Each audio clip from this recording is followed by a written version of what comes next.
have their say in this process.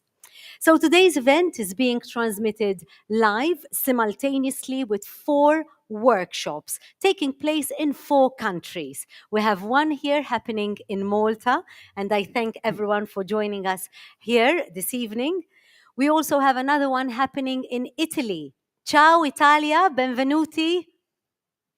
Ciao. We have another one happening in Denmark. I allowed myself to learn, and I hope I say this right. It's go aften Denmark. Did I say it right? Yeah. Go aften. Hola España. Our last country is Spain, joining us as well. Hello, Spain. Hola. So we, of course, have a lot of people watching us this evening from all European countries. So we welcome you all and thank you for joining us. In each country, we are going to be having a 1-hour workshop. And these workshops are going to be happening in local languages. As an audience, you have all had the opportunity to already select which workshop you would like to join. But allow me to introduce the topics of each workshop by introducing now our 4 MEPs, all participating in the workshop, 1 in each country. I would like to introduce Alex Ajus-Saliba, who is, of course, the Vice President of the S&D Group responsible for digital policy. Alex, you are here with us this evening, and Malta will actually be focusing on how to protect rights when it comes to artificial intelligence. What do you wish that comes out today from the workshop? So first of all, welcome from Malta, from Paola, from the Malta College for Art, Science and Technology here. Today is a great opportunity. It's a great opportunity for the 4 panels in 4 different member states. A message from our Socialist and Democrats family that we want to put out there is to have an open approach when it comes to discussing all digital dossiers, all digital files, but especially such an important piece of legislation which will be affecting the lives of our citizens.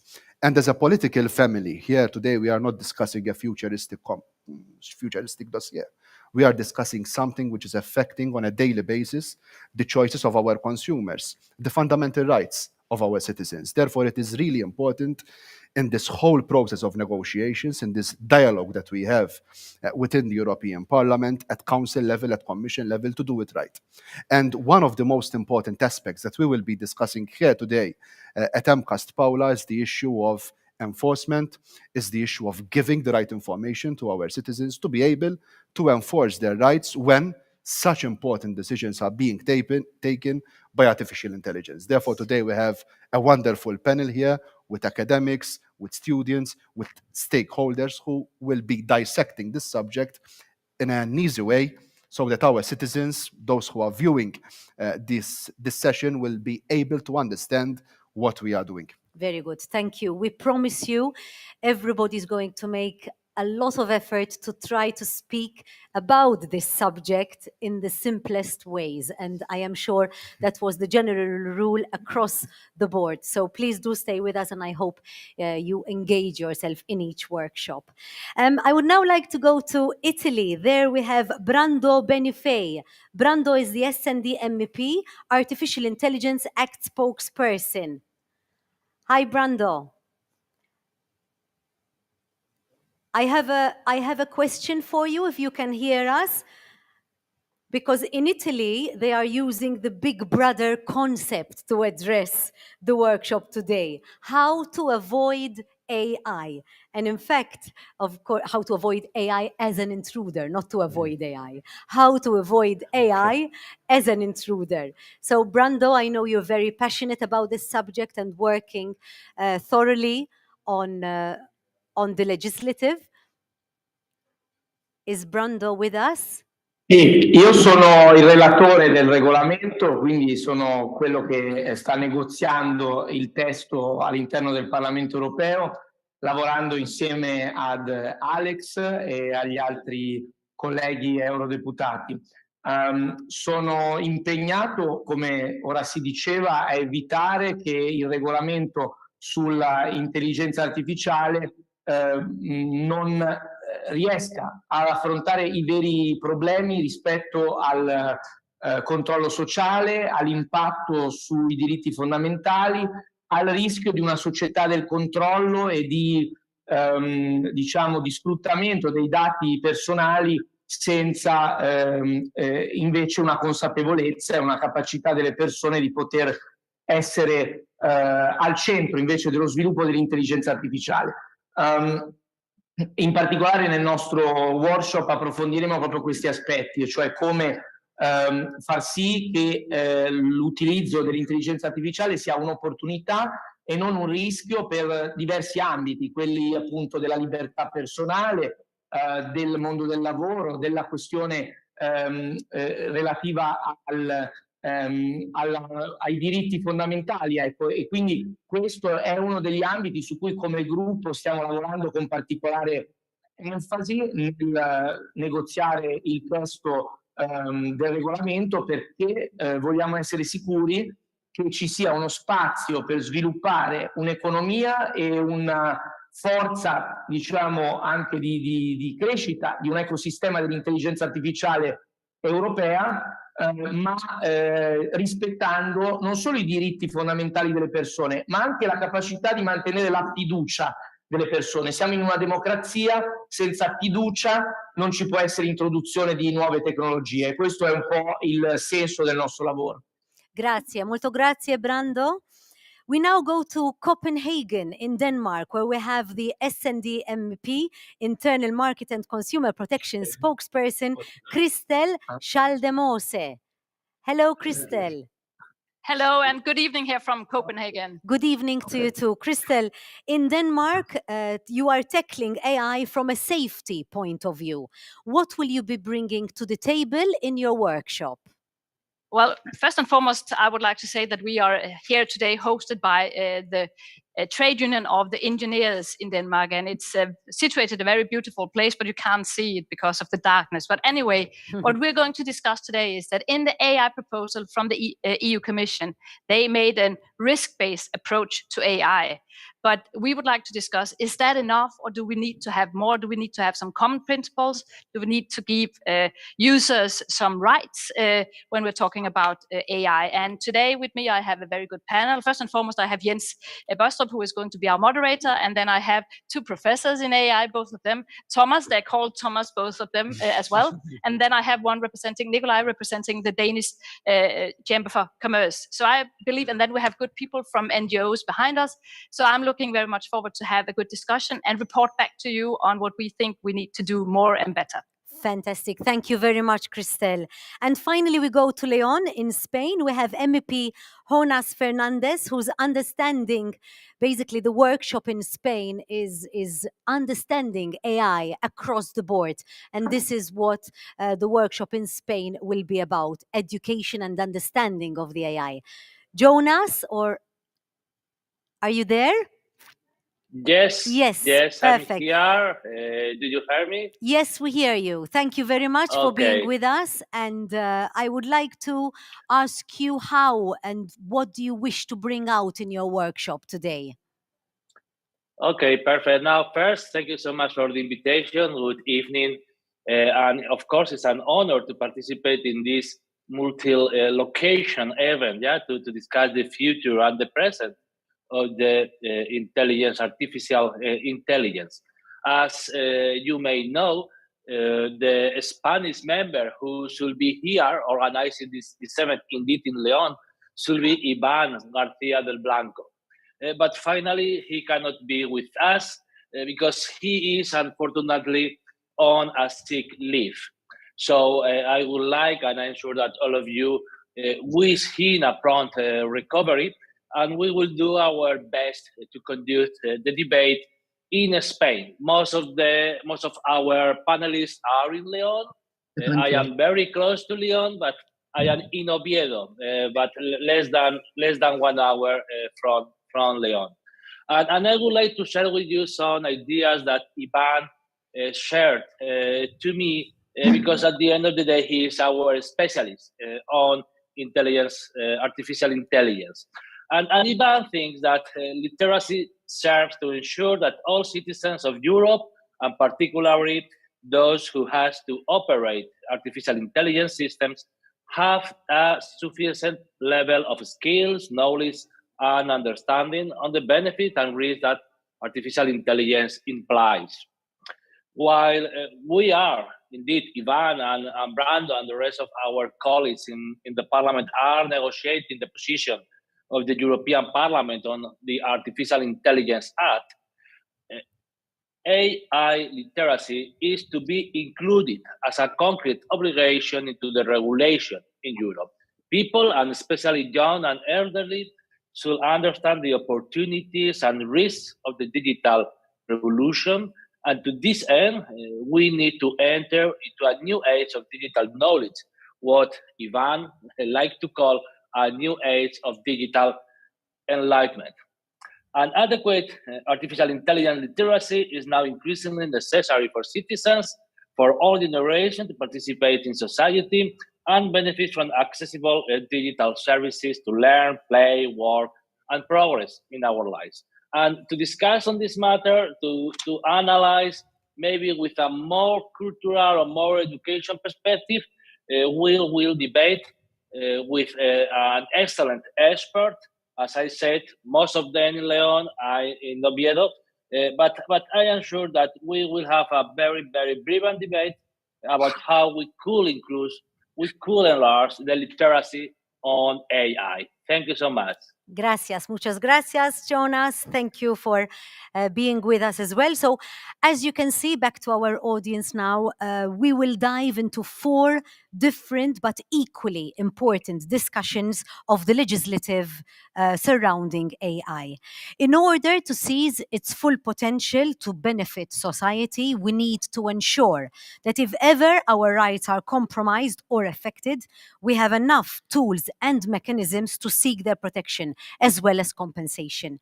And this is mainly on these 3 things. That despite the many possible and positive uses of AI, our rights to privacy and protection of personal data must be respected, be it at the workplace, be it when you're looking for a job or walking down the street, or simply even if we're having a bad day. Secondly, that even though not all AI systems may present the same risks or dangers, there should be a common safety net in the EU about how they should be developed in line with our principles and values. And finally, that given the great impact that AI will and is already having in all our lives, not only all those who need to comply with legal requirements about it, but also the rest of us who will live with its use throughout our lives, have a sufficient level of understanding and knowledge about what AI is, how it works, and why it can make such a difference in the quality of our future. And this is what the S&D group in the European Parliament, led by its co-rapporteur, Brando Benifei, is fighting to achieve. Ultimately, it wants to guarantee that in the European Union, we are designing artificial intelligence for all. So before I let you all begin, I would like to say hello to each moderator and introduce them myself. In Malta, we have Alexei De Bono, Director and Chief Operating Officer of Idea Group. Alexei, why do you think you were chosen to moderate this panel? What's your relationship with AI? First of all, I've been taught by one of our panelists here, another Alexei. Yes, that's why I got confused. And I was looking, because we have Alexei, and Alexei. Exactly. I've been studying AI, I think, for the past 10 years. I run a data science business intelligence company, so it's something really close to my heart and something I love. I think it's really cool what we're discussing here. Finally, we're taking such a powerful tech and making it accessible while still being protected. I think this is the time to establish trust, finally. Very good. Thank you, Alexei. I would now like to go to Italy, where we have the journalist for Italian Tech and Wired Italy, Andrea Signorella. Hello, Andrea. Hi. Hi, Andrea. What about you? What is your relationship with AI, and why are you moderating today's panel? Well, I'm really passionate about artificial intelligence and about the risks that it poses to our society. And it has been a lot of years that I'm covering this subject, so here I am. Thank you, Andrea.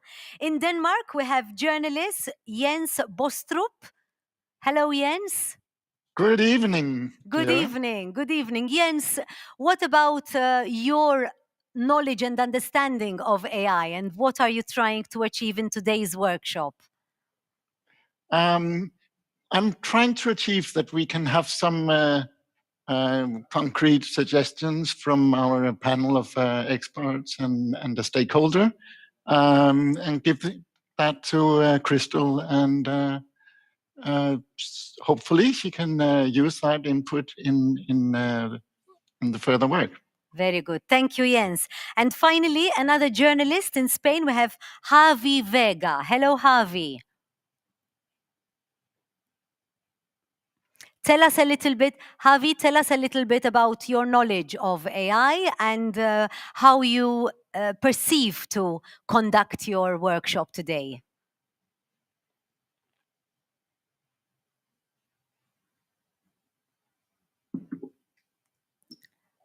Javi, I may ask you to, sorry, we're not hearing your sound, so there may be a technical problem. Can you try speaking again?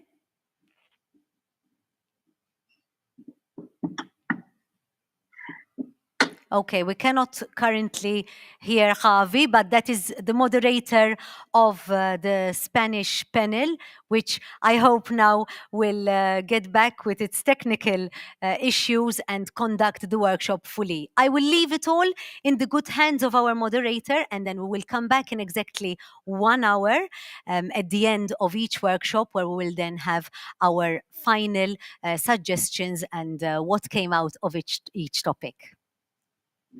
Thank you, Claire. Thank you, everyone, for joining us. Thank you to the lineup that we have here. Thank you to the guests this evening. And welcome to our workshop on redress and remedies.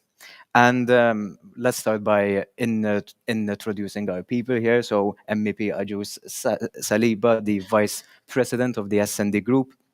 We have Dr. Jackie Malia, a lawyer who specializes in IT, data protection, IP, and she focuses on AI and disruptive tech.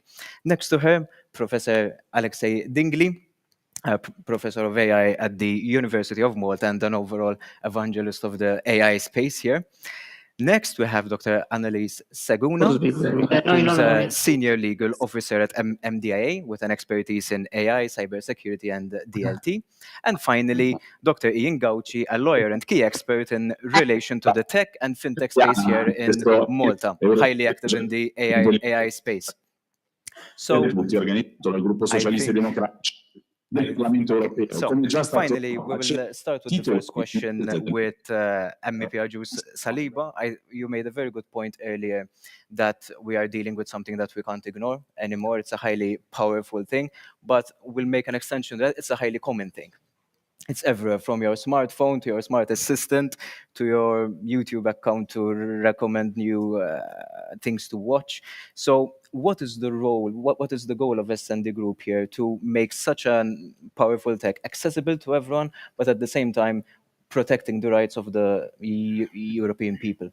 So, Alexei, the point of departure, why we are here today and why, as a Socialist and Democrats family, we are focusing so much on this piece of legislation. As you rightly pointed out, AI today is affecting our lives in many different ways, without, on many occasions, knowing that it is affecting our lives, without knowing basically that on the wall of the platforms that we are using, we are being bombarded because of data sets that are being carried, because of the information, personal information that is being collected. Basically, we are being bombarded all the time with specific information which is designed to target us. Basically also when we are sitting down for interviews, we are having also processes which are governed also by AI. When we are driving our vehicles, 3 months ago, I was driving in Holland and I was questioning myself. I was going from one traffic lights to the other and all the traffic lights were turning green. It was not there wasn't a lot of traffic, but all the traffic lights were turning green while I was driving. Yeah. It was a system of AI, Exactly. which was basically conducting this intelligent traffic management. So we are in a situation basically that AI is conditioning our lives. This is not something bad, but we don't want to go in the direction of China or US or Japan.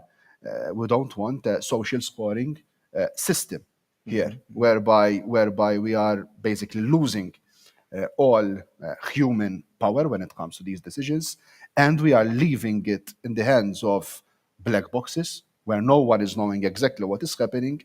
Therefore, I believe that the AI Act should be built, and ultimately this is the direction that we are giving also as a political family.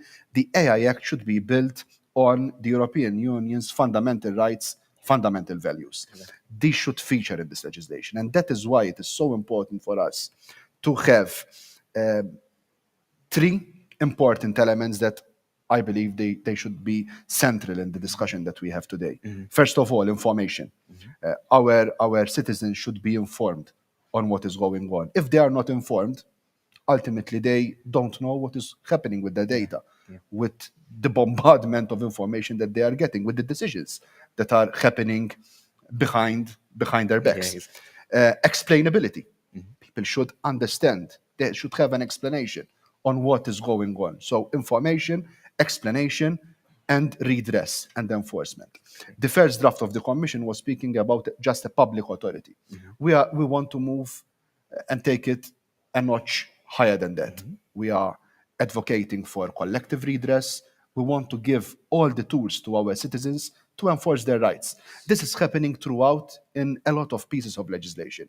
This should happen also in AI, because as I said, AI is affecting many different aspects of our lives. Exactly. And I like that you mentioned it with a familiar story. And I think each and every one of us here, and I do encourage people to raise questions if they have throughout this whole hour. Let's keep it as an open discussion, so rather than a one-on-one question. Each and every one of us, I think, if we are here, we have a story where we said, this is quite more advanced than I thought. This is way better than I thought it can be. It's no longer like a movie. It's now. To all of my lineup here, have you ever had one of those moments that you said, what if this goes wrong? What was that story, as MEP said, that was your Kickstarter to this whole idea? Starting with you, Dr. Mali. Well, Alex, I think I think the moment it kind of really hit home is something that we've all experienced, because I think this is something we all talk about. Whenever I talk about AI, everyone brings this up. But I think it's that moment when you realize that you're in a room talking about, for example, going to Rome, and suddenly, the next time you open Google, you've got adverts about being sort of, in Rome, and where to go, what to eat, which restaurants to go to, what flights are available. And, there's that moment of thinking, okay, wow, sort of, it's been a few years now that I had this moment, but I think it was that moment where it really hit home when I thought, okay, sort of, as helpful as this is, how dangerous could it also be, and how did I not even realize that this is happening, that not only is what I actually type in being recorded, but even what I say, sort of, in a room of people when I'm not even searching for anything. So I think that was my moment. That was your moment. What about you?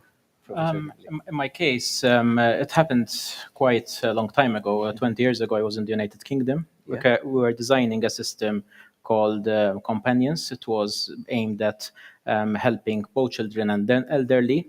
And when you have a system which is basically started failing on very small tasks, then you start asking yourself, what about the bigger task?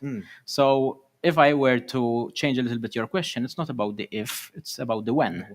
Because we are sure that the systems will fail. Yeah. Hopefully not so much, but let's be positive. But they will fail. So I think we always have to factor inside them a plan B. When things go wrong, what should we do about that? A fail-safe. I like to say that, listen, and when you have critical design, critical systems, I think it's very important, for example, to keep the person in the loop. I wouldn't be comfortable, no, to have just an AI taking control, because unfortunately, and this has been proven in many case studies, AI lacks a lot of common sense, which maybe for us it's normal, no, but for a machine makes no sense. And in fact, that is the crux of where we are with regards to AI research, the understanding part. We've done huge advancements in all areas of AI, but when it comes to understanding what's really happening, we're still very much backwards. Very much backwards. Good evening. Good Thank you for evening. having me here.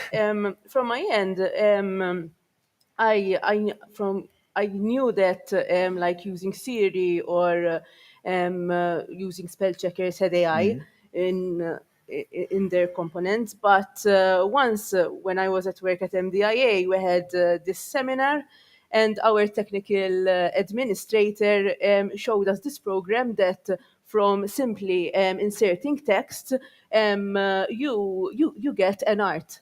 And from having a legal background, I was like questioning myself. So who is the owner of this art? From a simple text coming this beautiful art. Is it the algorithm? Is it the developer? Is it me who inserted the text?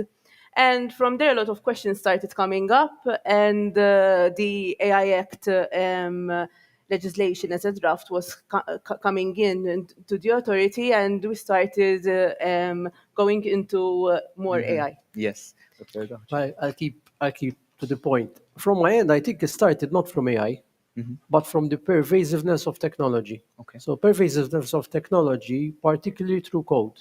Because before we crafted the definition for AI, which is quite unique, we speak about code software. Yes. So whatever we do. So it's technology assurance, safety by design, critical elements.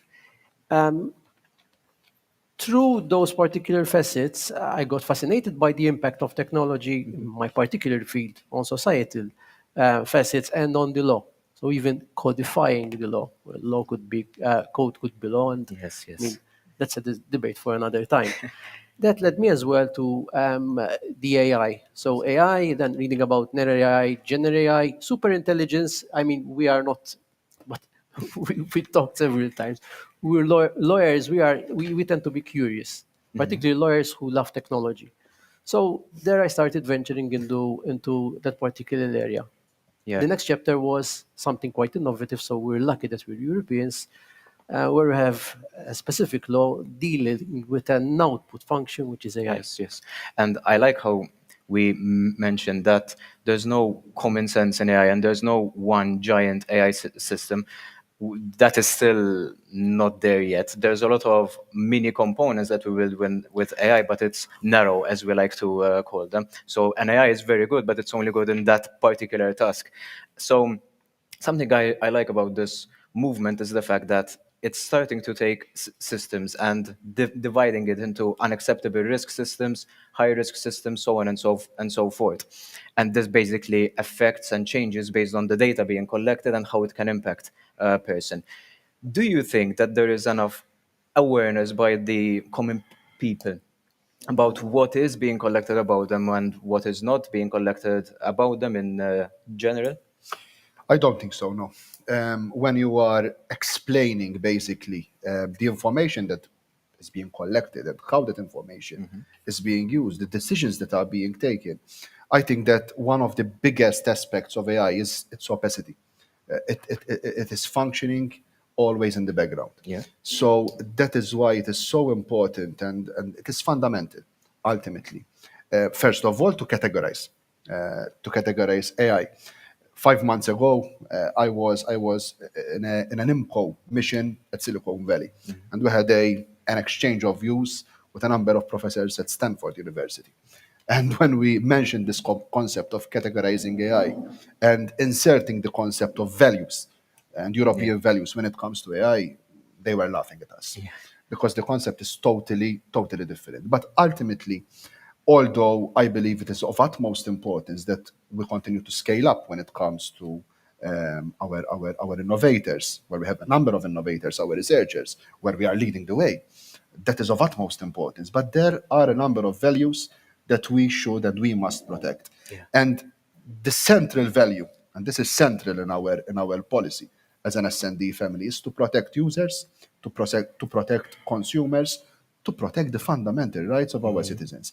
And that is why it is so important to not expose, but to get more information on what is going on, because ultimately, as I said in my initial remarks, if we don't have this information, if we don't have an explanation on what is going on, and the biggest struggle that we have is that even when it comes to programmers of AI, one of the biggest challenges that they have is when it comes to the black box issues, that even they don't have the correct understanding of what is going on in these very complex processes. So imagine how much our citizens who are using Facebook, who are using platforms which have become public utilities of our lives, which are conditioning so much, not only elections, but simple purchases. What we are, our choices when it comes to purchasing a particular product. We are affected all the time. Therefore, it is of utmost importance that we have this information, that we have categorization of risks when it comes to AI, that we don't go in the direction, for example, when it comes to biometric data. I think we should be really aware of what is going on and the high risks that we have there. When it comes to policing and the use of AI, again, there are a number of risks, and I believe that we should control and give as much as information as possible when it comes to these risks. The line is so fragile of ultimately affecting the fundamental rights of our citizens. Therefore, I believe that these three concepts should be our three pillars in the discussion. Information, when it comes to enforcement, and explainability. Yeah, and I like that you mentioned the whole idea of the black box approach. I think we've heard it numerous times. We can't explain what's going on. It's a black box approach. So from a legal aspect, and please all come in with this, what happens when, for example, I'm a citizen, I think I've been wrongly classified. Let's say that there's a bank, I'm applying for a loan, and my credit rating has been way lower than it should have because an AI made a choice, for example. And they say, oh, it's a black box approach, we can't really open it up. But I suspect that there's something wrong. What happens then? What should happen, or what's happening now? Well, I think that there is a little bit, this has been a little bit addressed to some extent under the GDPR. Yes, this issue has exactly. already been addressed to some extent, because the GDPR does not allow such automated decisions to be taken without the person who's being significantly affected by such a decision having the possibility to question how the decision was taken, so the actual decision-making process, and also to have the intervention of a human being. So this is already catered for to a certain extent under European legislation. Yes. But however, is it enough? Probably not. I think that the more that this point is drummed in, the more that this is enforced, and the more that this concept of explainability is pervasive kind of thing. Yes. I think the less we are going to maybe face issues where AI becomes a problem, that we cannot control anymore. So I think that point of to what extent can we control it? To what extent can we control the technology that it sort of doesn't overtake to a certain extent? Maybe not to talk about the science fiction part of things, but simple stuff. Like, for example, to what extent if an AI system causes me harm, to what extent can I prove that in court? I mean, if I lose the ability to explain how that decision was taken, then how am I going to bring evidence in this respect in court? So even just from a day-to-day point of view, I think this concept of explainability and understanding how a decision was taken, even if it's an automated decision, Yes. the fact that we can go back and understand how and what led to that decision is fundamental. Exactly. Any further comments on Jackie's point? I'd like to take on what I agree with Jackie. Yes. I think the GDPR goes a little bit further though, because under the GDPR, aside from the Article 22, which prohibits, then the GDPR we have as well specific obligations on how the code works when you inform the data subjects, and even certain elements of transparency. Aside from the fact that there is a very cardinal principle which applies even in AI, data protection by design at its inception. which takes on from Privacy by Design, which was created by the Canadians. So I would say that data protection from that part covers a substantial terrain. So why the difference?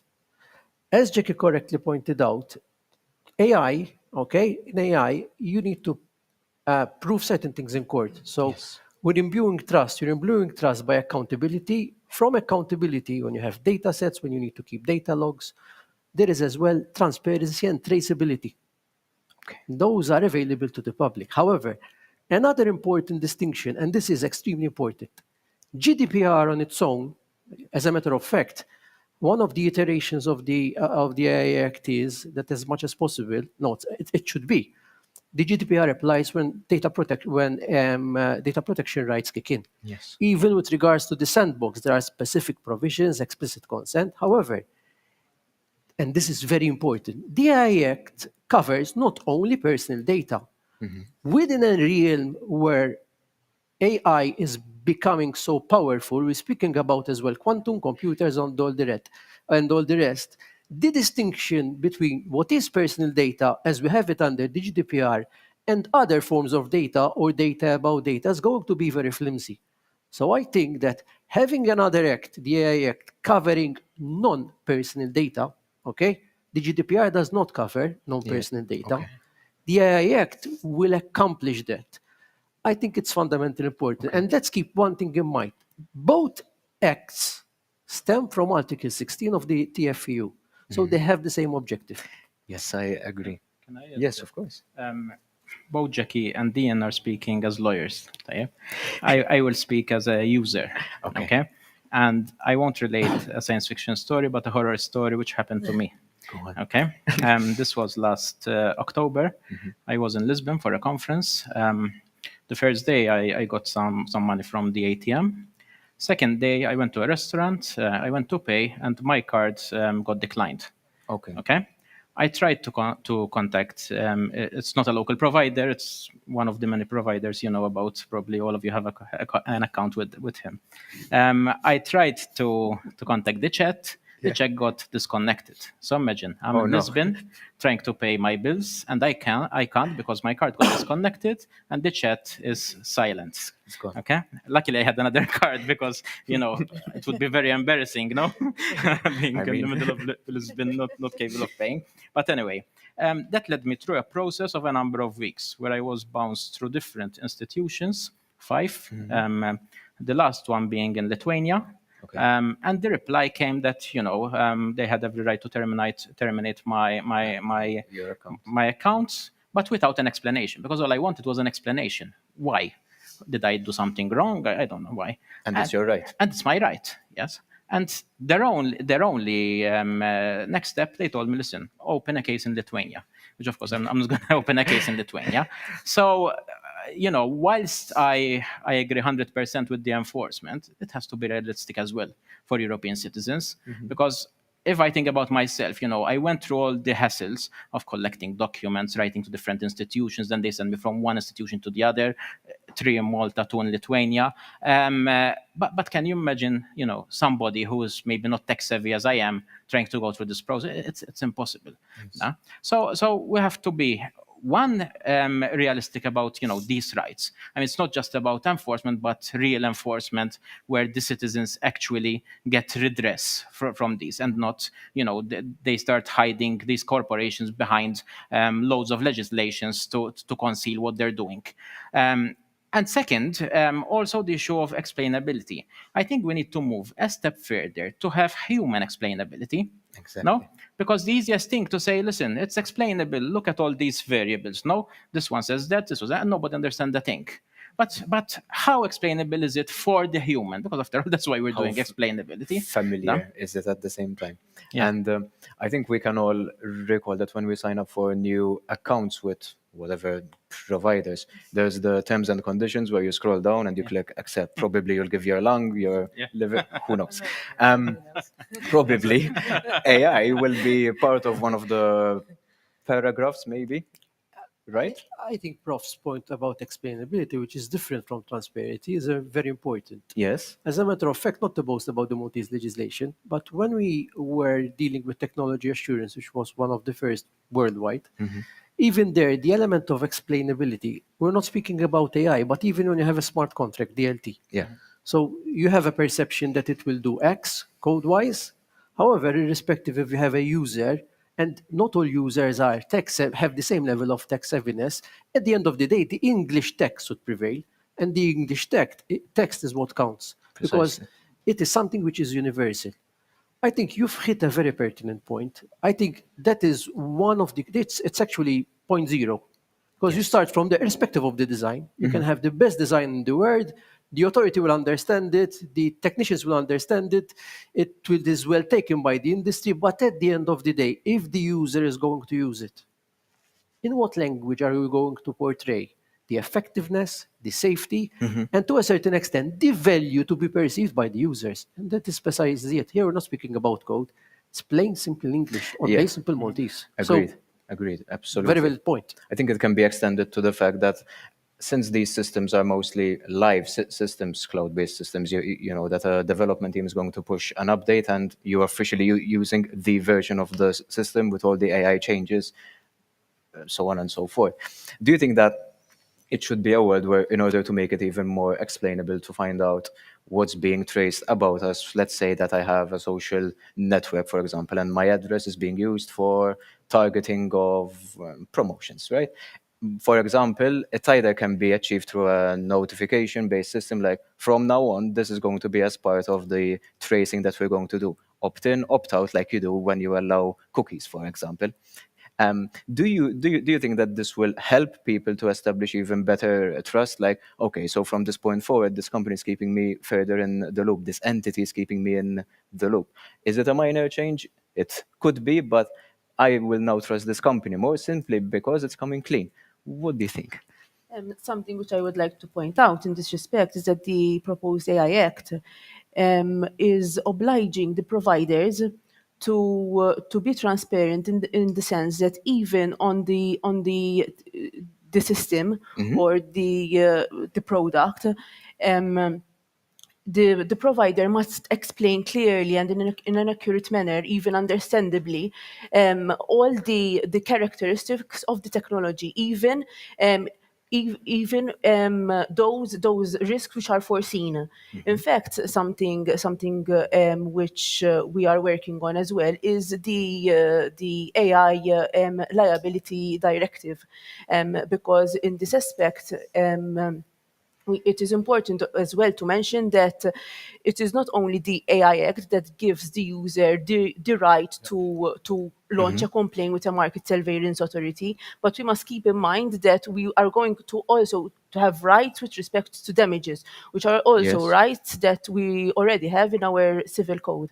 Yes, and we know now for a fact that in most AI systems, as complicated as they may be, they can be classified into two. It's either a supervised learning, where you need a training set, a lot of data, or an unsupervised learning that you don't need data sets, but you need to really nail your model or your component, really. And is there a difference in how the AI Act sees this if something goes wrong in terms of the training of the model or the design of the model itself? MEV, we'll start with you and we'll take it on. Again, when we're speaking on AI, it is impossible not to speak also about data sets. When it comes to discrimination, it is not an issue that AI on its own is creating this discrimination. exactly. It also depends on the data sets that are being used, fed in the system. And that is why this is all one big loop and one whole process. And a number of safeguards are needed. For example, another important aspect when it comes to the AI Act, which it would be useless to try to enforce this piece of legislation when it comes to enforcement, when it comes to having someone who is liable, whereby, as Alexei pointed out, one of the biggest challenges that we have is ultimately for citizens to be able to enforce their rights. Now, we are living in a global context when it comes to the digital ecosystem. Imagine a European citizen, a Maltese citizen, is trying to enforce his rights because he believes that something went wrong, that his fundamental rights were broken, were not abided with, that he has an issue as a consumer, that his fundamental rights as a consumer were not adhered to by the platform that he is using. And then you have a situation whereby the legal person who is responsible ultimately under the AI Act is in a third country, and therefore it is more complex ultimately to try to enforce your rights.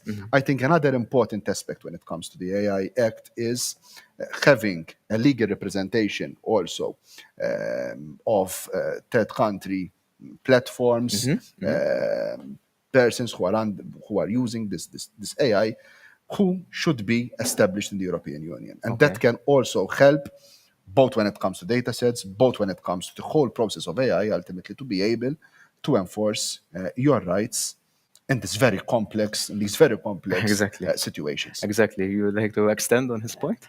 Very pertinent point. This is a first iteration of a unique legislation. It won't be perfect. Similar to what we had under GDPR. So let's start with GDPR, because even the concept of liability, GDPR is much clearer. However, right now, at European level, if you see all the caseload, they're grappling with the concept of joint liability, single liability, even on a controller base, something which was prevalent way before the GDPR. Why the dynamics of the cases are changing. Under AI is going to be a mess, and we have to be prepared for it. And they explain why.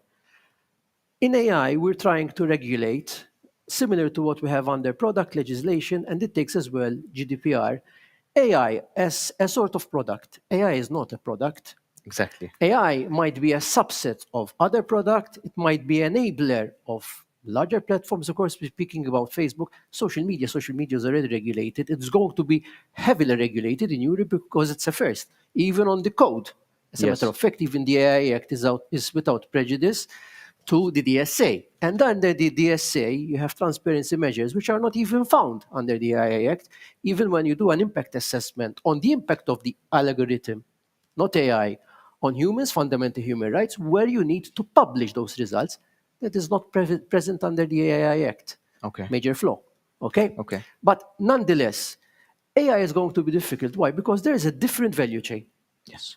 So you might have creators, you might have developers, okay?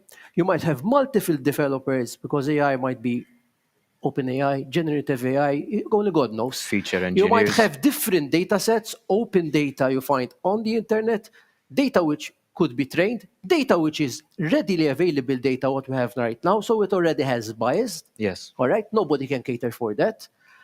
So that is already prevalent. Then you have someone who brings everything together. This could be outside of the EU. It can be brought here, for example, and it can fall under an exemption, scientific or research method. However, somebody takes that particular technology, imbues it into another component, okay, and rolls it out. There you have responsibility as well on the importer.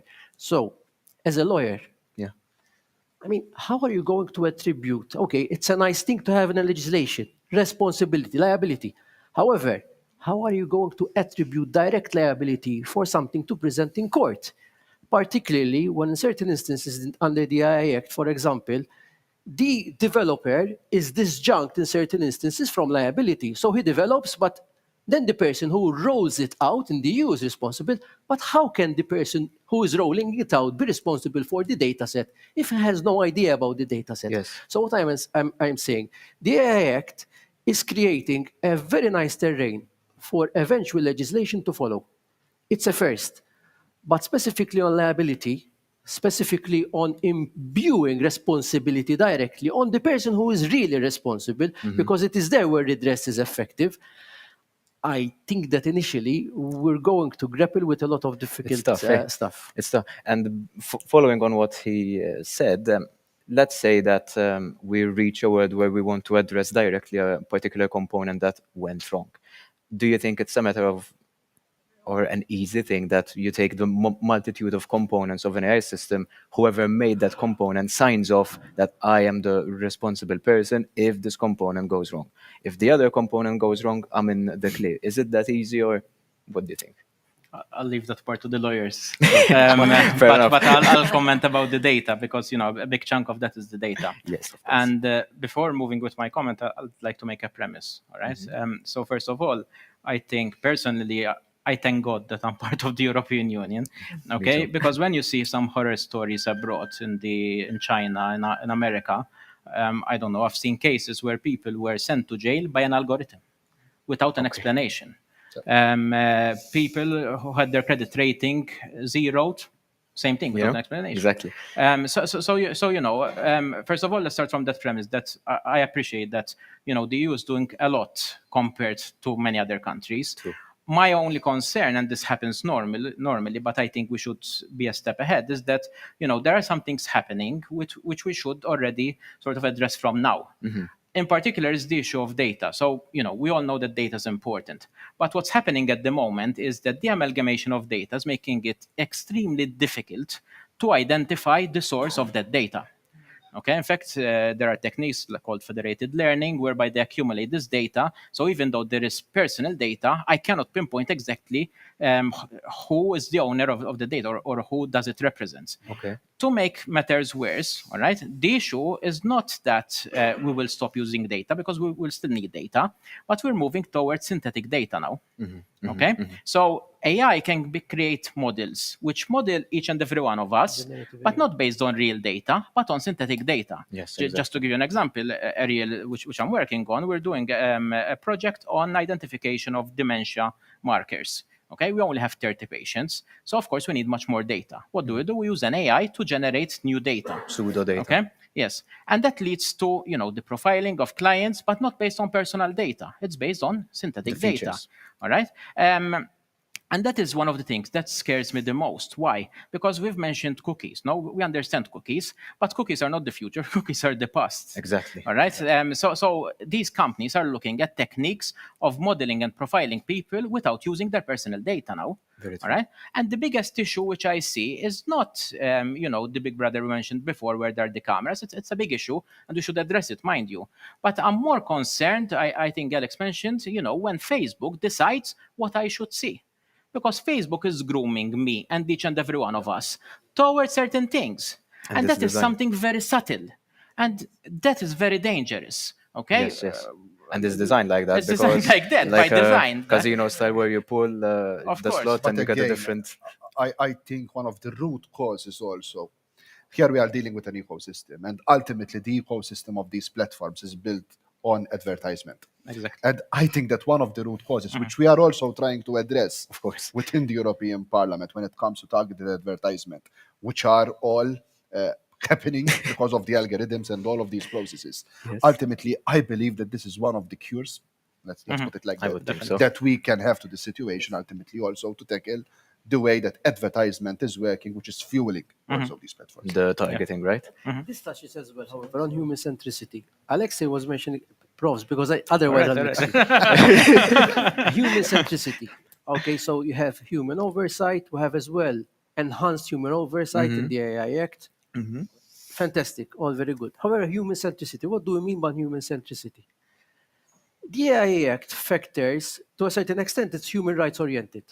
85 mentions about human rights.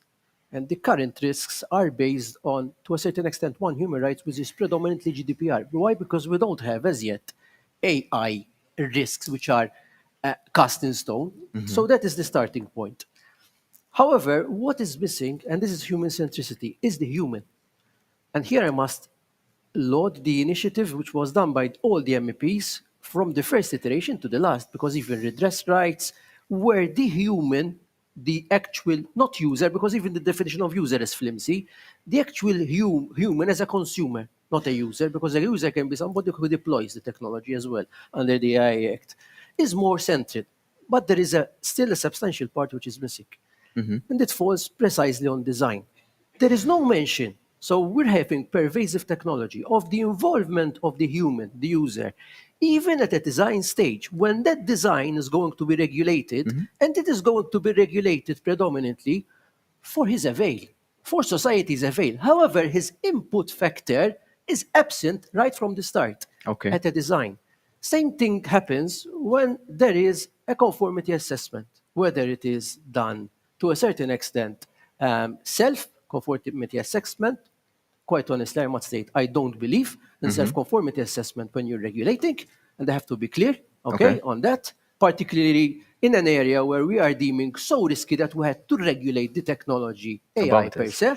So don't regulate in the first place, okay? And even when you have conformity assessments done by conformity assessment bodies, these assessments are not available for the scrutiny of the user, of the consumer. Why? They should be available. Of course, yeah. They should be available. If you do, the user, that is exactly where the user knows that the tool he's going to use, which is technology, will be used for his avail. It is that kind of transparency which needs to be forthcoming for the user, irrespective of the English we put. It is that kind, because it is at that particular level where psychologically and emotionally you feel safe with the technology, and it is there that the law will meet its maximum gamut and then bit. It is also absent, and it is precisely then that ties as well with advertising, but it is an indirect effect because that is pushed by technology, and the user there has no say. It's take it or leave it. Absolutely, absolutely. I'm not sure in the meantime if we have any questions from our guests. Yes. Oh, here we go. Thank you so much. I'd like to take AI into the educational sphere. We're in an educational institution here, and of course, AI can be very efficient while teaching. However, as we were saying, sometimes for students and probably for the people out there, AI feels like, I don't know, the air, like a god. It's everywhere and nowhere. It's not tangible. Where do students complain? Okay, in education institutions, they can come to us, but out there, it's so hazy. We need to educate, I think, the students, even the people out there, on how to complain, how to ask for explanations, who to do that to. And also, I think, from a legislative point of view, it needs to be very, very transparent. It needs to be very clear for anyone, very user-friendly, upfront, who to contact. Very Because true.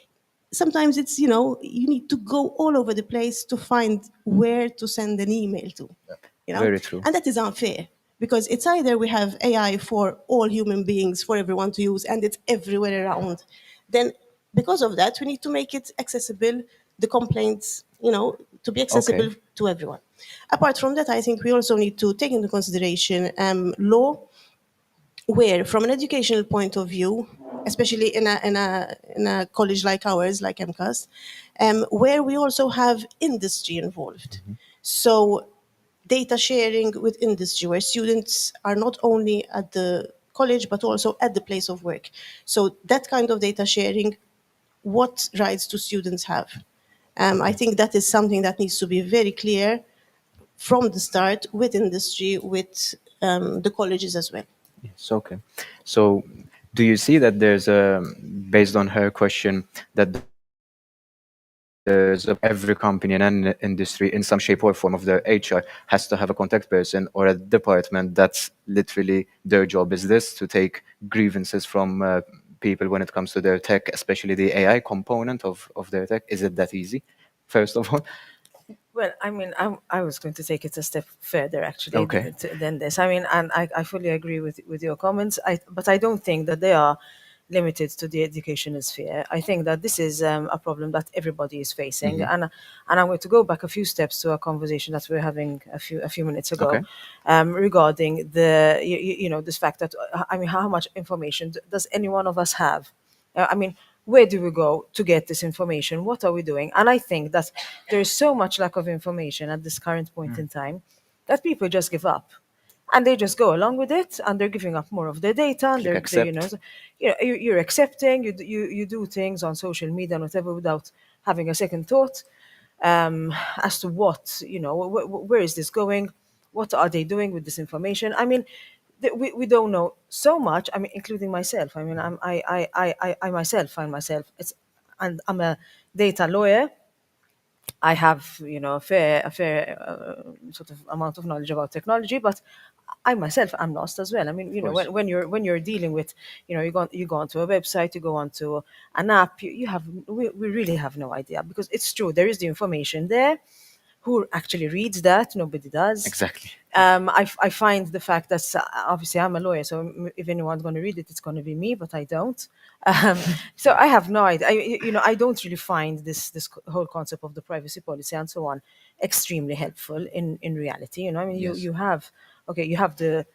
have the information there if you need it, but in reality, on a day-to-day basis, I mean, how is this helping everybody? How is this helping? Okay. The common man in the street, so to speak. Okay. It's not. All it's doing is making things so convoluted, I think, that people just give up and just go along with it, and they don't know what they're doing. That is my feeling of. Sometimes I think maybe we might be over-regulating, but not in a practical manner. Sort of Okay, thing. yes, There's yes. too much sort of bureaucracy, not enough practicality. Mm-hmm. And I think that this is something that needs to be addressed from the information point of view of a legislation, perhaps how to make that information more easily accessible. That you don't have to read a privacy policy, to understand where my information is going, because Yeah. no one's going to do that in reality. It echoes your point to simplify what's Simplicity, being more used, simplicity, really, And that is why we need the AI Act. Although the GDPR is important and it's covering a number of aspects, the power asymmetry out there, the imbalance between user rights and what these big tech giants are doing out there. Mhm. This power asymmetry is huge. It's not exactly. So, although we are being leaders at EU level, we were leaders when it came to the GDPR, we were DSA, leaders on the DMA. DSA, on the DMA. We are leading the way. But ultimately, it is a situation whereby the effects on the ground, I believe, are not being felt. Although I believe that when it comes to data, we have made great advances. Yeah. And when compared to our data market and how our data is being used to other continents, although there is now replication also in other continents with what we are doing, and this ripple effect when we are legislating and being leaders in the Exactly. digital ecosystem at EU level, this will definitely leave its ripple effects in other continents. I believe that we should and we must do more, especially when it comes to these processes, which, as a lot of us are saying today, they are alien to the Exactly. majority of our citizens. Not tangible, No, basically. not tangible. Exactly. Tangible. And sorry. Consent for redress. DG. We're coming in. We're coming in. I would say that let me start with GDPR. Okay. Because we need to mention, and I think Jackie hit it. I would say, irrespective of the legislation, you need to enforce. And I will touch on minors because this is quite close at heart of the educators here. GDPR, we have the United Nations. There are specific treaties on children. The GDPR caters for specific provisions when it comes to people who are impaired and children. I invite you to analyze all the terms and conditions. I've done it. I wrote articles about it, of this Twitter, of this word, and all the rest, where you need to use more pictograms, language needs to be simple, and you'll see. I mean, this irrespective of AI, these people are already tapping teenagers, something which was unheard of before. So they are already hoarding, manipulating the data, manipulating our youngsters who are already predisposed to that kind of attitude. So they are already predisposed at a very young age to a certain extent, dilute their data protection privacy rights. But not only that, to accepting the fact that indirectly it is being commoditized, something which is illegal. Okay? So that is already under GDPR, but the enforcement was not there. Okay? The AI Act is very interesting here. And the recent amendments speak specifically on minors. And I think this is very important for today's discussion. So when there are minors under the AI Act, there needs to be specific provisions. Even if there is manipulative behavior, the burden of proof is reversed. So there, the developer, the importer, the user will need to show that to a certain extent he will need to prove that there are no manipulative practices. Okay. So that is already included there. Even the fact that we are already acknowledging AI and minors. I had the discussion with profs several, and this is lack of information. I bet you all my bank accounts, which are very dry right now, that even as parents, let alone as educators, nobody of us knew exactly in what way or format were our children when they were online, not on social media, exposed to AI, when they were coding, okay, when they were interacting with their friends. Nobody knew. Because even the open internet is already layered, okay, Who do you already ask? has input feeders from AI. Yeah. The AI Act there, I think, it's a first step, but it's stepping that as well. Because no other legislation tapped it. And it is stepping the next generation. To a certain extent, we are in between. We can meter good and bad. Yes. The younger generation can't, because they are literally imbued in all this ecosystem, sometimes even more than us. So I would say that is another value added which we have under the proposed AI Act. Yes, Even the fact that they can complain, it was not there before, they can complain to the supervisory authorities. Now, that's another big question mark. Which supervisory authorities? That's Because and it beats me. Very true. It beats me. Okay. Which supervisor? They can complain. There's a time limit of 6 months. Sometimes it's not practical, but it's good to have. Yes, Okay. yes. Time limit of 6 months. And then, as Annalise was mentioning before, the liabilities directive will come in as well. So even their parents as guardians, because the minor to a certain extent does not have redress rights. I mean, there's tort liability, and there it's not limited to administrative fines for 100,000. There, if you have a case to prove, and it can be as well class actions. I mean, The collective element of that's the why this piece of the action. legislation, to a certain extent, is going to be transformative. It's not perfect, but geared up the way it is geared up, and together with the other plethora, DSA, DMA, the Data Act, because we're regulating data even at an IoT level. So if you look at all the spectrum of the EU legislation and where the AI Act, even though in its infancy will reside, I think it's a very powerful weapon. What time will tell. And we're in a country, I was going to say, we're lucky to have an authority like the MDIA. How would the role of the MDIA act, at least from an authority aspect, to help with this avenue of discussion? Yes, a point that I wanted to make, in fact, is that we must first start with the education. We must build our future children, including ourselves, with the mindset to ask questions. Okay. And as my colleagues stated here, we must go away from accepting everything, and we must focus on challenge. Yes, challenging what we're seeing, what we have in our hands, our mobiles, what we are accepting, etc. And this takes me to a point where, in fact, MDIA is investing a lot in this aspect. It has invested in scholarships and also in other schemes such as the Pathfinder. It gave opportunities to students to study in AI and even in other areas of cybersecurity. And we also have the concept of the scheme and initiative of the sandbox, which in Malta we were the first in the EU to have the sandbox already, which is also existent in the proposed AI Act. And we give a platform for technologists to come and test and their technology and participate in the sandbox. Fair enough. Yes. I'm trying to join everything together, but I'll go a step backwards, similar to what Annalise said. I think the key, and we're not emphasizing it enough, is education, because we're talking a lot about the rights, but then we have an adult population that have no idea what is AI. Okay, and I tell you, I meet a lot of people, and when I do workshops, I tell them, so how many of you use AI on a regular basis? Almost no one.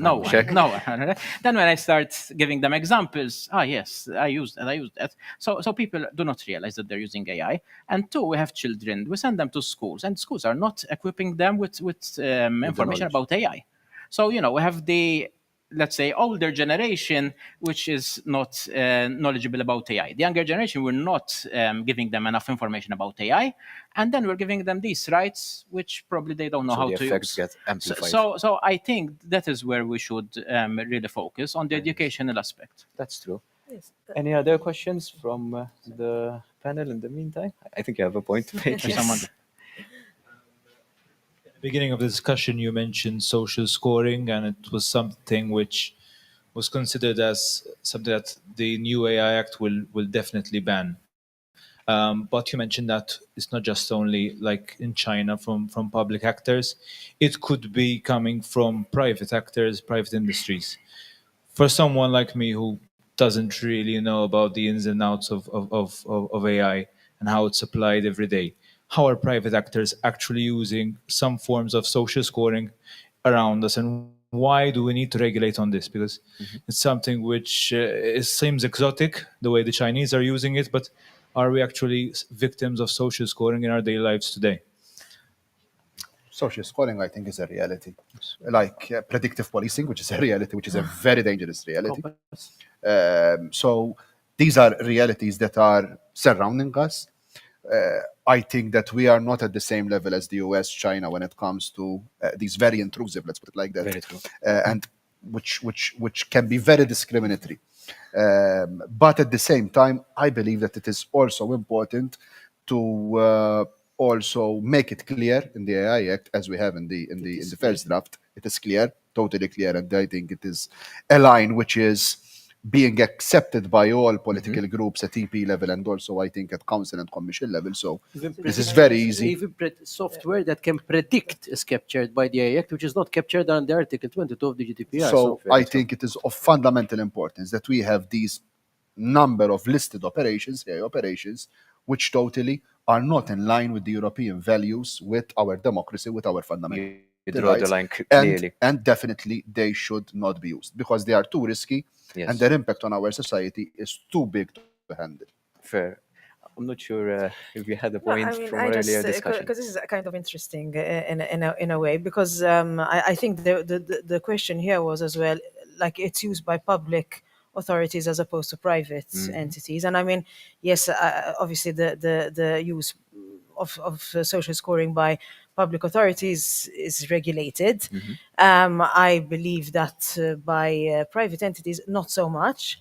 And I think that that basically we're being socially scored constantly, like with Instagram and Facebook, and I mean, so it's funny to me to hear that social scoring is banned, and then we've got like such a huge and constant, and it has become social scoring in the private sector has become so much a part of our life.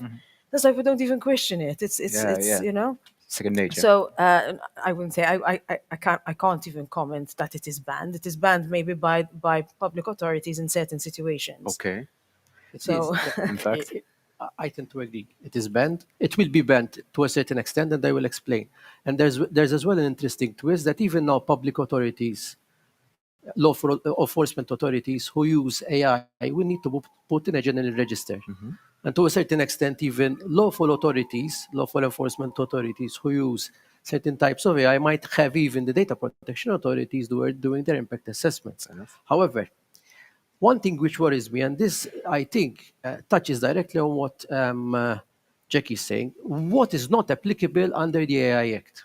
What is not applicable under the AI Act is, first and foremost, any AI which is already in play before the AI Act comes into play. That is a major lacuna because the only way that they are covered, it's either it's only when there is a material change. If there is no material change, and tell me who's going to check whether there is a material change, because it beats me. What is it beats me. enough change? The AI Act does not cover them. Okay. So if it's Facebook, Instagram, they are not covered. Okay. Exactly. So what we have right now with all the problematics, unless there is a material change, or else it is amalgamated into something which is new, which is a material change, which is in effect, it will not be covered. And another question is, what is material change? You have as well. So Very the military and defense, I mean, there was a battle on this. I think it's unavoidable. because the EU does not regulate that party. That is part of the sovereignty of each member states. Defense and national security. There's as well research and development, as I said before. Okay, so all these facets are not covered. Okay, so if they are not covered, what we're saying is, so that we're clear, if the military want to use social scoring, they can do it. Fair enough. Okay, if because of a national security exigency they want to use social scoring, they can do it. It's different from when you are meant to use biometric data. There is a lawful enforcement authority. There is a process you need to get an authorization. We will need to see who will authorize. And there are specific procedures how to do it. Okay, here is totally different. Here we're saying what is prohibited, forbidden, is prohibited, forbidden for AI, which falls under the remit of the AI Act. This will not fall. And the part which worries me most is, and this is precisely what you were saying, AI which is already in circulation, which is problematic, and that is why we created the AI Act in In the itself. first place. So that is not captured until, correct me if I'm wrong, unless there is a material change. That for me is worrying. Okay, we have 2 minutes left on our panel. I would like to invite our speaker to have a final message that's on that's it. So please. Yes, my final message is to continue a bit with what Dr. Ian Gauci said. In fact, when it comes to research, since social scoring is banned in case of research, so those that will be doing research, what will they do the research for at the end of the day? Ultimately, we do research because we want to ameliorate in AI, for example. Very true. So unless we're not going to do that, we cannot ameliorate in that area neither. Very, so very true. that's Very, very true.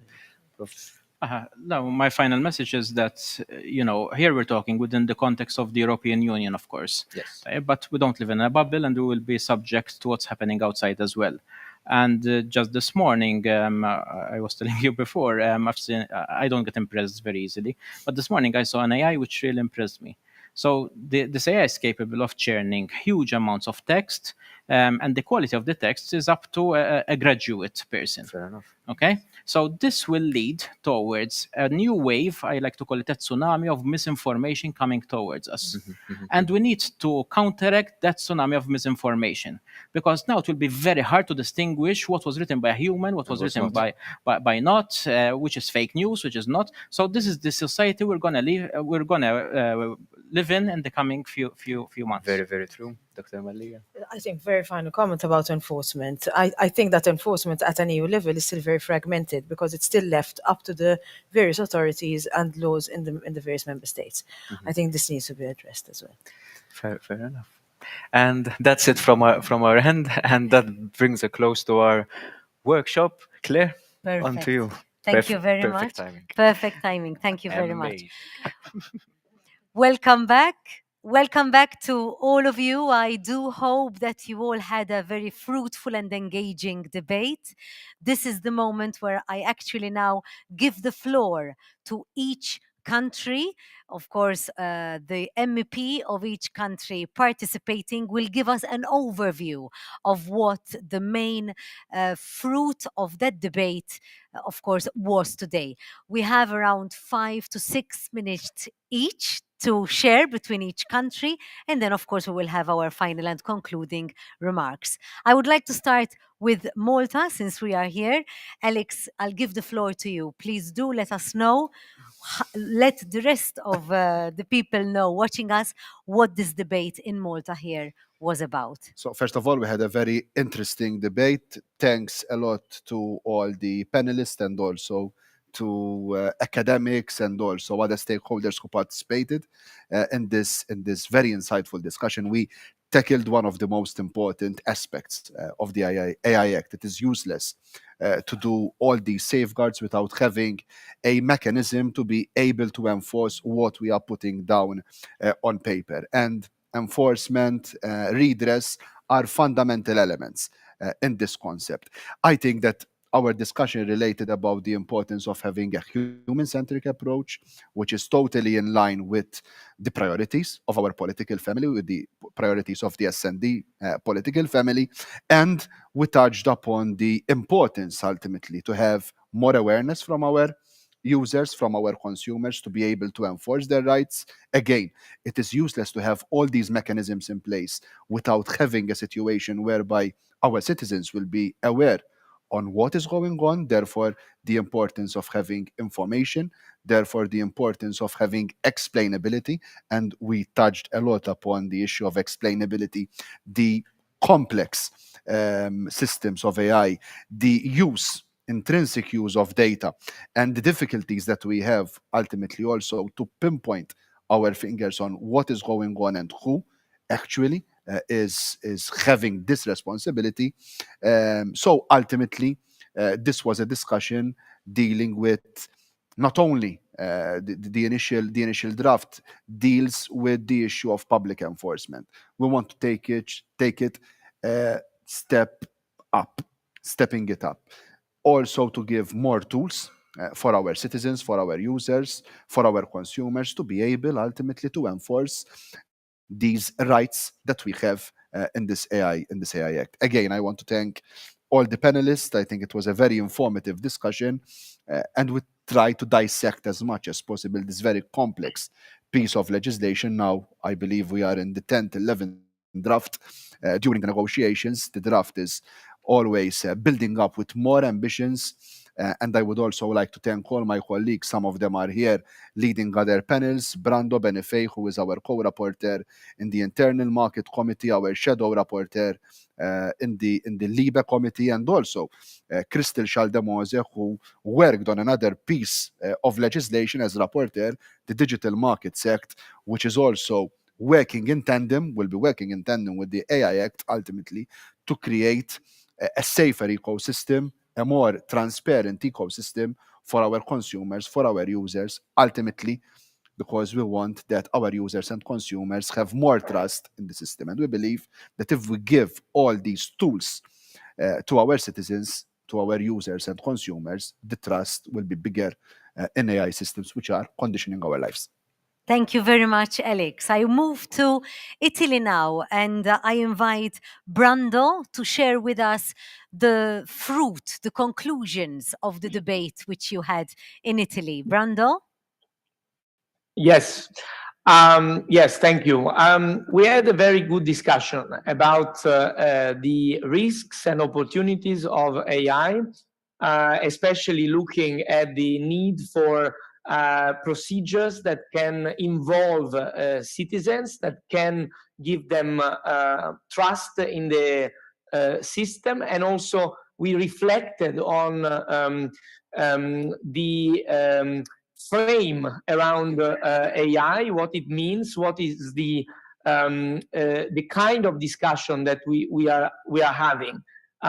We have delved into some details of the negotiations we are doing about the fundamental rights impact assessment, the prohibitions on some part of the emotional recognition, the predictive policing, the biometric recognition for surveillance purposes. So we have looked at how we are trying to protect our citizens, how to avoid unnecessary risks, and we have concluded that we need people to be able to say what they really want. The technology should not be imposed, but it should be something that is part of the choice in a democratic context. Thank you, Brando. So you left from the AI being the intruder, the grande fratello, to amici, correct? I know. We yes. know, we watch a lot of Italian television, so of course for us, amici is friends. We want AI to be our friend. Thank you, Brando. Thank you very, very much. I now move to Denmark. Christel, how has your debate been, Christel?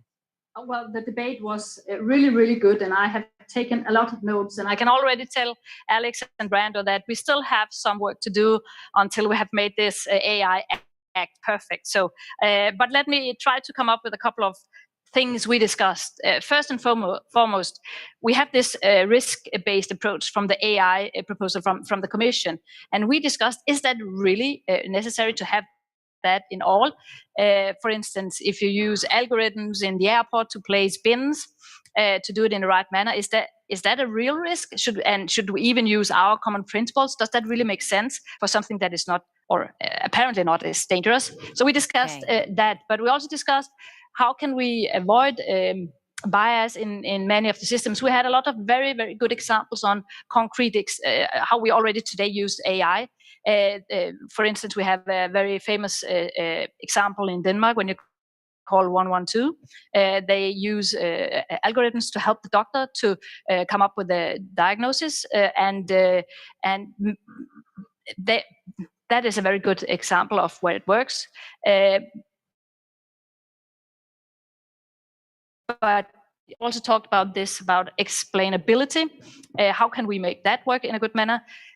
Sometimes the professors told me that we cannot always explain the algorithm in a good manner, but it works. So what if we do it like when we work with medicine, where we don't actually always know why this medicine works, but we know from clinical research that it does work without too many side effects. Maybe if that's the same on AI, couldn't we live with that? But on the other hand, we also think that it is very important that we have right to complain. Where do we do that?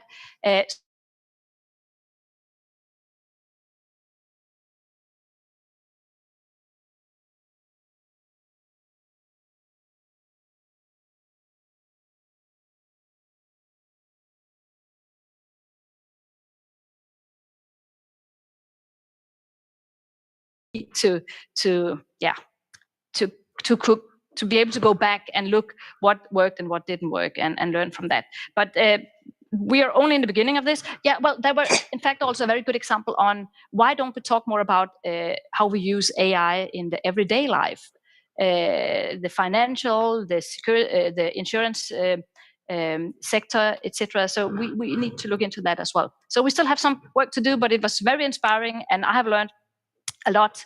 And if I should have one sentence to conclude, is that it is extremely complex. Yes, it's true. I think, thank you, Christelle. That was something that came across here. And probably Jonas, who were addressing their workshop on the education aspect of AI, can enlighten us with some of the things that came up in the workshop. Of course, this education is something that is going to have to be implemented across all countries. But please, Jonas, do let us know how the debate went in your country. Hello, good evening again. And maybe the word that you just said, enlightenment. I think that it represents the debate that we had. I would like to congratulate, of course, Lucia, Victoria, Violetta, and Javi. The debate was really, really inspired, really, really interesting, and I think that at least I learned so much on this matter, because, as you know, Ivan has to be here today in the debate. And if the word is enlargement, I would like to go back to a sentence that I always listen to Ivan, because Ivan always say that we are entering in a new age of digital enlightenment, and I think that maybe these four words could represent the the risk and the opportunity that we face with the evolution of the AI. And in the debate, we decided, we debated that the European Union should become global leader in AI, and the European Union should pioneer a regulatory framework on this matter, the first of this kind in the world, as we did in other aspects, in other sectors in the past, as we do every day, which will champion human-centric, as my friend Brando said before me, anchors in human rights and guided by ethical guidelines. So we want an IA that will be for the common good and will serve the people and the society as a whole. Europe must promote international standards based on the respect of human rights, democracy, the rule of law, and in line with the principles of human oversight, fairness, accountability, and transparency. In the debate, we analyze how we could improve the level of the education. We analyze the difference inequalities that there are also in the developing of the AIA. There are territorial and physical inequalities, gender inequalities, reach inequalities, or income inequalities.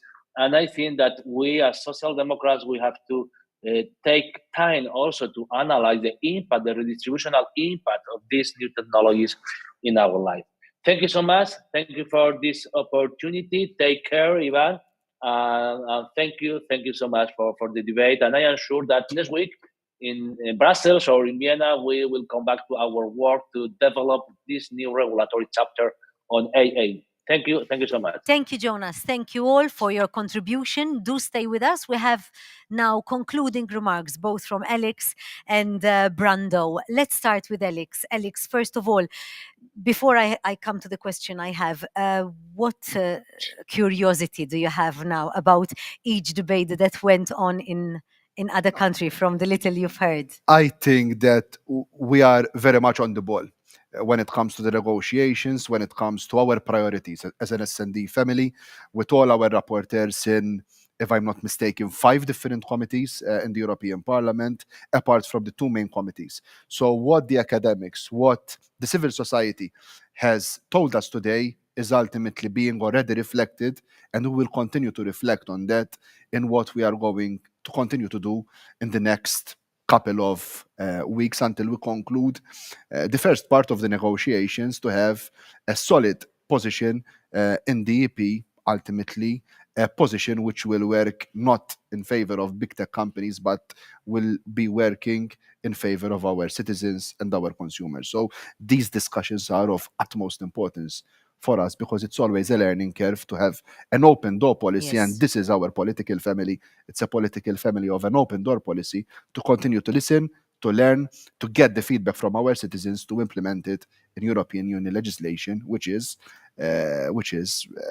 novel legislation, not only at EU level, but also at an international level. Thank you. How do you see the impact of the Social Democrats in the European Parliament when it comes to this piece of legislation? And also, what have you been doing in order to coordinate this common approach amongst other members? So first of all, this is a very exciting time for us as an S&D political family, especially when it comes to the digital portfolios. Next week in Vienna, in our external group meeting, we will be approving our revised S&D digital policy paper, a 45-pager, which is, let's put it like that, our Bible when it comes to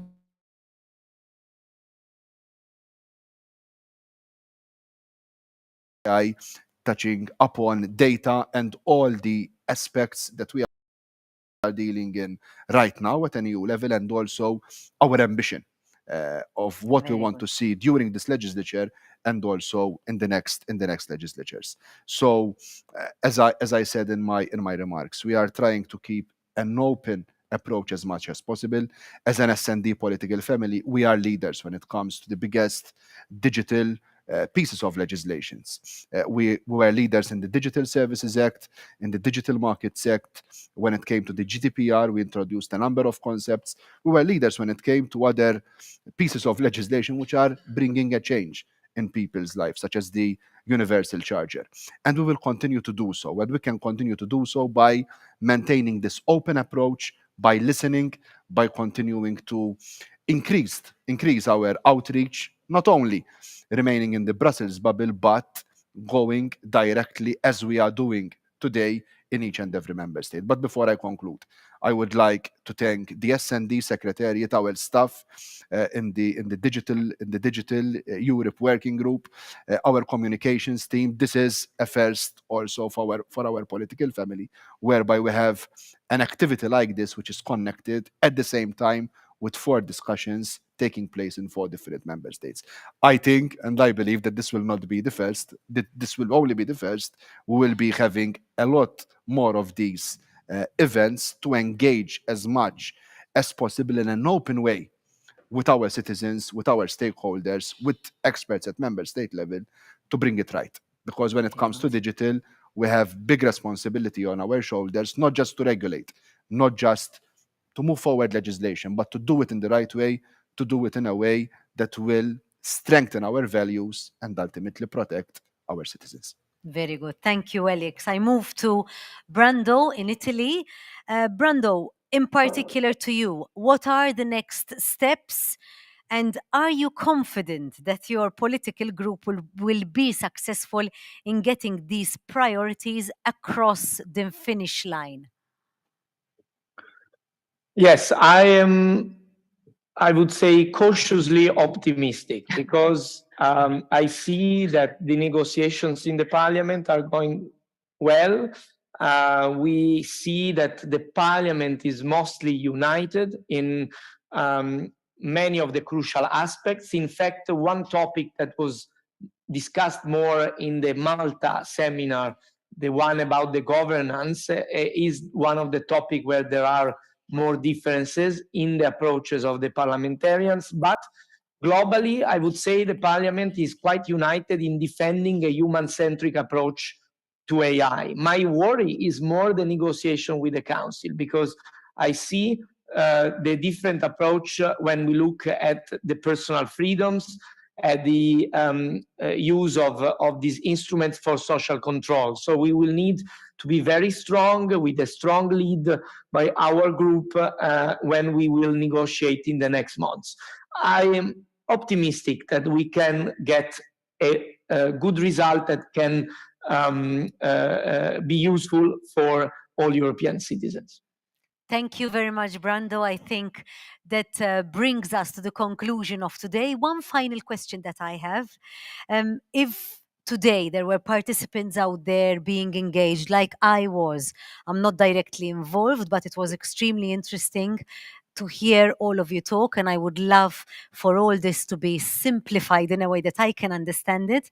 And when my 6-year-old comes to me and tells me, Ma, the phone brought up something that I was talking about, just like you said, I know what to answer him and how he can feel protected, that this is the way forward. So I would like to see how we can continue being engaged in what's going on at a European level through what groups or contacts that I can refer to. So first of all these discussions will be all online on all the SND platforms, on Twitter, on Facebook, on Instagram, on all our channels. So all those who wanted to follow the 4 discussions, 4 very interesting discussions that we had, but they had to follow the Malta discussion or the discussion in Italy without being able also to follow the other discussions. All of these discussions are recorded and will be on all our platforms.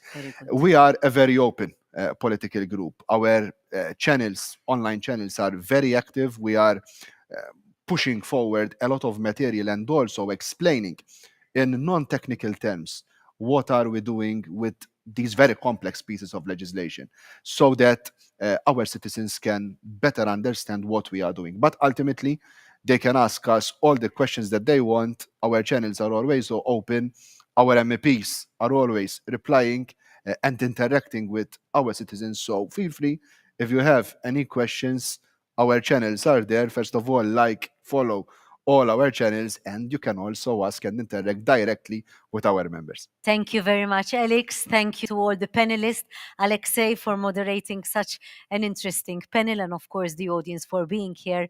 And my thanks goes to also to all those who participated in Italy, in Denmark, and in Spain. Thank you very much for asking me to host this incredibly interesting workshop today, which was hybrid, and I hope to see you all again in the future events that S&D Group will be organizing. Wish you all a very good night. Thank you.